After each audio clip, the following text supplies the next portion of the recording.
Hey there, Wastelanders. It's me, Brother Mike, and thank you so much for joining me. Today, we're going to be talking about the greatest RPG ever made. Kingdom Come Deliverance 2, and what makes it so great, in how it is able to outshine all these other amazing, wonderful RPGs made before it, all while being set in a realistic and historic tone. And before we start, I want to make it very clear I still love the Fallout games and the Elder Scrolls games and RPGs like The Witcher and Cyberpunk. There are so many RPGs out there that are amazing and perfect the way they are, but there is something about the Kingdom Come Deliverance games that just scratch that realistic RPG itch, and it's set in the medieval times, which is even better, in medieval Bohemia. And even though I don't know the history about medieval Bohemia, these games have made me interested in it. I know more about the Wenceslaus versus Sigismund battles and such over the crown more than I do almost United States history, which is kind of funny. But I could say that about the Fallout games. But there's just something special about Kingdom Come Deliverance. And not only the way that it conveys its story, but the way it is shown. You see the beauty in this world, but you also see the evil. In both games, these visuals are amazing. And then in the second game, when you're about to kill Ishvan Toth, the man who stole your father's sword from you, the last thing you have from your father, before you witnessed him and your mother get murdered in front of you in the first game, when you finally are able to show down with him, it isn't a bright sunny day. You're at the top of a rickety castle. It sounds like there are screams from the howling wind. The rain is pouring down, and it is a dark, gritty setting. And this thing you've been chasing for the entirety of the first game and the first quarter to half of the second game is finally there in front of you, and it feels earned. Everything you do in this game feels earned. You aren't just a champion who is handed everything, who stumbles across everything. Oh, what a great coincidence. No, you are Henry. You can go think you're going to win this fight because you won all the fights in Trotsky, and you get your ass beat, handed to you. There was so much. The sword fighting. You think you're a good sword fighter, and then you find out that other people can riposte. Uh-oh, what am I supposed to do now? The combat is hard, but it's not impossible. It's not like a soul game where there's trial and error, trial and error. It's you know how to do it. If your skills can back you up and you're strong enough, you'll succeed more. And the amount of options in this game, oh my gosh, the most simplest of quests have six or seven different ways to complete them. It's crazy. I mean, you can you help people prank each other in one of them. There's so much. It has that funniness to it, but it doesn't take itself too serious.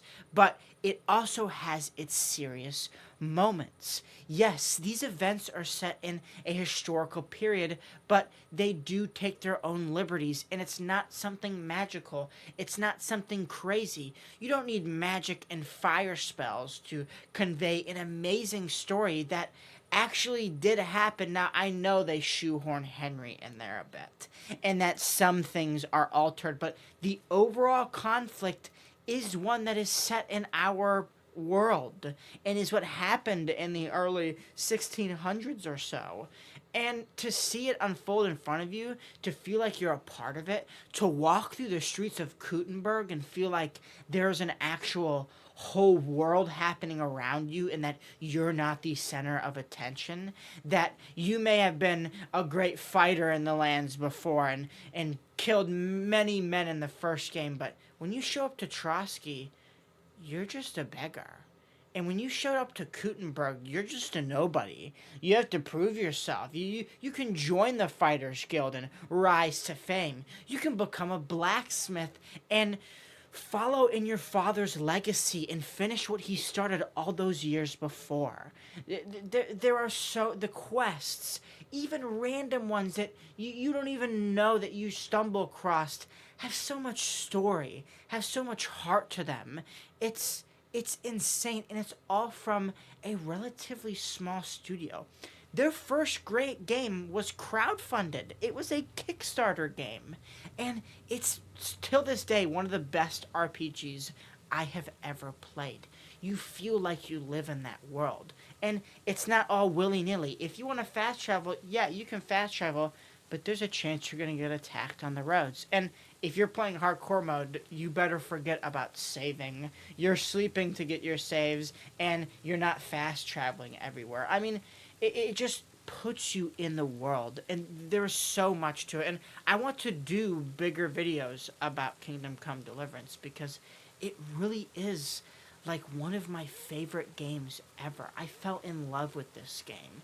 These characters who, although they haven't been following us since the first game, you feel connected to them. Han Zhishka, who you see as a bad guy just to learn that he's an ally and that he loves his country and that he'll do anything to protect it, even if that's painting himself as a robber baron, a lord who steals and robs and is basically a bandit. Um, this conflict and these political the political arguments happening in the background, and how it is the pen versus the sword in certain parts just conveys so much. And while some parts won't have any action, it has that story. And while the parts that do have action are insane. When you are protecting the Jewish quarter and you're going up against all those men, you feel like you're doing something. It doesn't feel like some exaggerated story. It feels like you're a part of a history. That's the coolest part, is that the amount of options. After playing this game through again, fully, for the second time, I was astonished by all the different ways you could go about things. You can be a brute. You can be smart. You can talk your way out of things, or you can be sneaky, or you can manipulate. There are so many different ways. In the way that the skill checks work and the perk points are perfect. And I hope more games adapt to this. Just like that's why I feel like I really like it coming from Fallout, because your perks matter, and your speech and your persuasion and your charisma matter, and the way you look matter. And the AIs in this game are really smart and next level. And to be honest, I don't even think that it's like that big of an ask to have this in other games. Other studios need to take notes, because if someone catches me in a restricted part of their house and then later on they find out that there is stuff stolen, they will report me. So it is more likely for me to sneak around, or maybe subdue everyone in the building before I start stealing, or maybe instead of trying to lock that, or pick that lock, why don't I pick that guy's pockets? Or, oh, you have something I need for a quest and you want me to fetch it?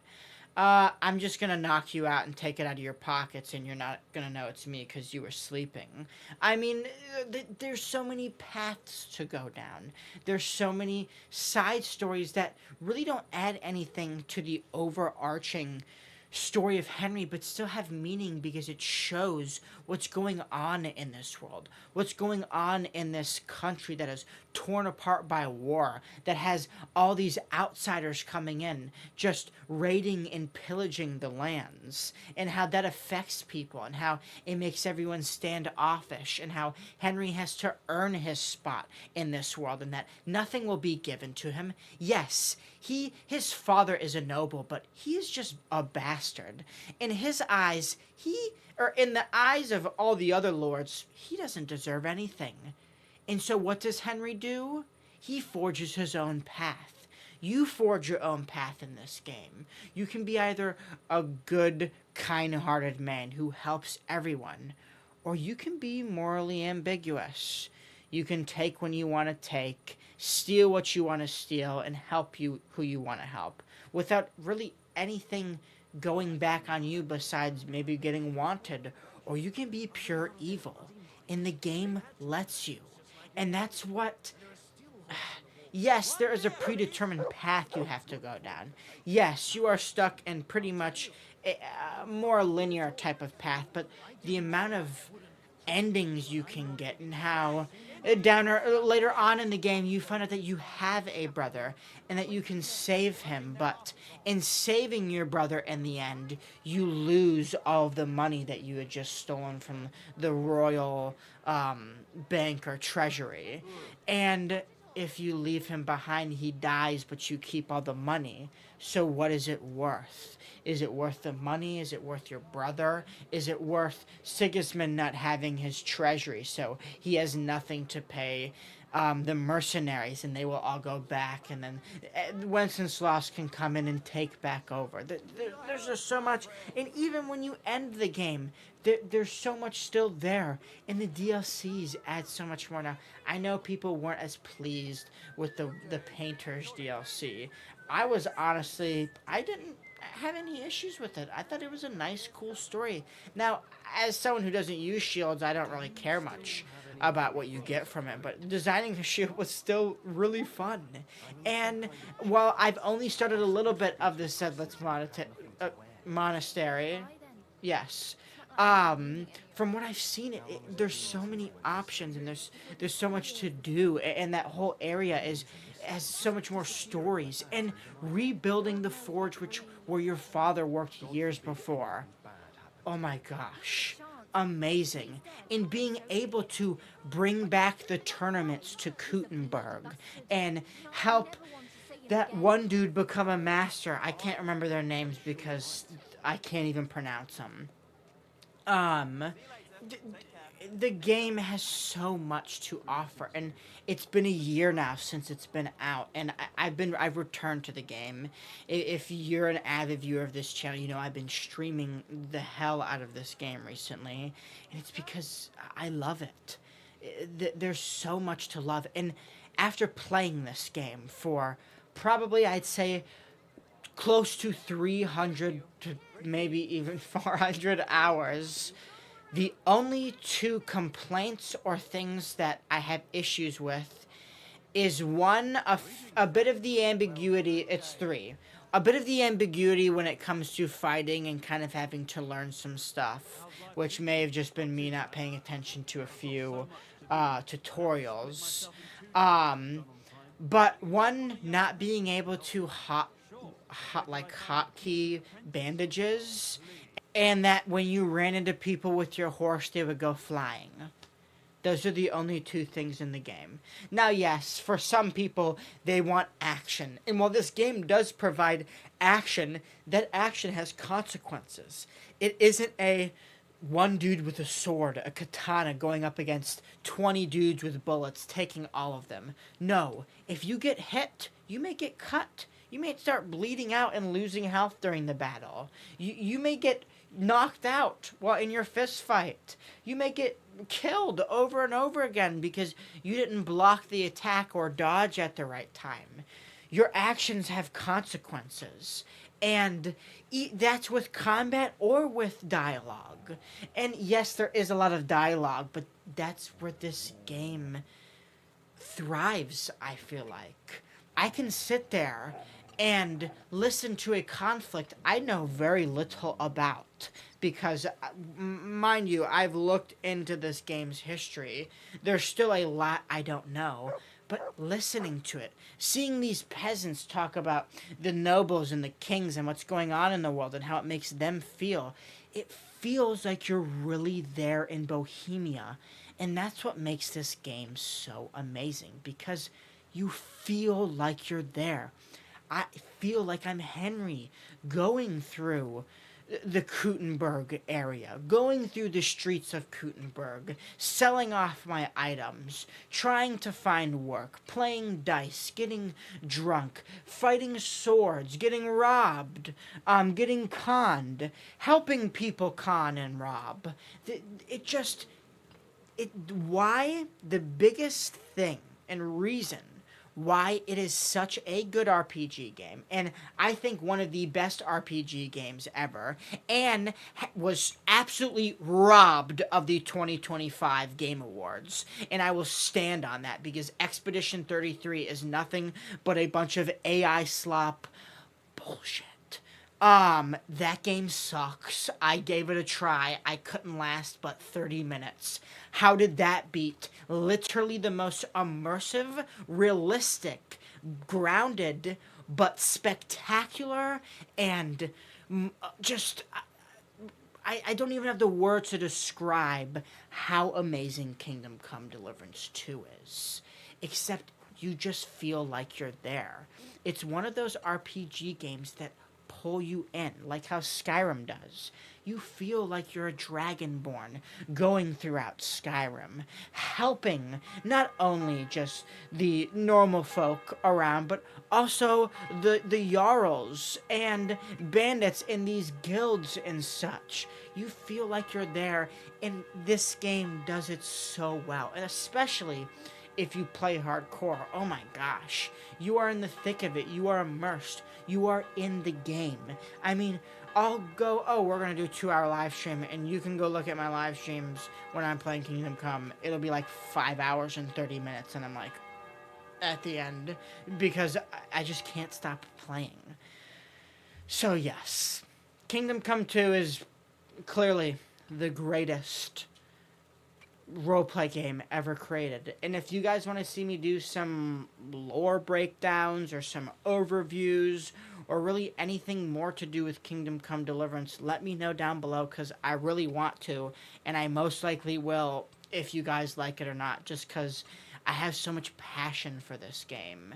And its creators, you can tell, cared about it. That's really what makes Kingdom Come Deliverance 2 the greatest RPG, is that you can tell that the devs cared about this game, that they cared about what they were putting out, that they weren't trying to make money, they were trying to convey a story. They were trying to make us feel like we were in Bohemia, and they did it perfectly. And I honestly cannot wait to see what Warhorse does in the future. Now, I hope we get a Kingdom Come Deliverance 3. Now, I know they want to shift away from that, but if they did anything in the Kingdom Come Deliverance genre, or even fantastical, I am here for it. Because if you can make Kingdom Come Deliverance 1 and Kingdom Come Deliverance 2 and literally not drop the ball at all. Now, there are some things in Kingdom Come Deliverance 1 with a little bit of the pacing and kind of how you can get lost very easily in it. But still, they're perfect games. When you hold them up to these icons of the industry like Skyrim and Fallout New Vegas and Fallout 3 and 4 and Oblivion and Morrowind, I'm sorry, but I choose Kingdom Come Deliverance because at the end of the day, I feel quite hungry. So, if you guys like today's video, why don't you consider liking the video? And if you're not subscribed, why don't you consider subscribing? All you gotta do is just click the button. It's pretty easy, to be honest. And if you disagree with me, let me know why down below. Let's talk about it. Let's debate about it. I would love to hear your guys' opinions. If you've played the games, if you've seen gameplay of the games, or if you're just saying, no, this is not the best RPG, this is the best RPG. Now, I know games like Baldur's Gate and Fable and the Witcher series and Cyberpunk are out there, but I'm just urging you, if you've never played Kingdom Come 2 Deliverance, it is on, the first one, and I think the second one potentially, are on sale on stream right now, so go get them. You will not regret it. Give it 30 minutes, you will not regret it. But yeah, I hope you guys enjoyed today's video, and with all of that being said, you don't forget, you are cared for, you are loved, and you stay safe out there, Wastelander peasants.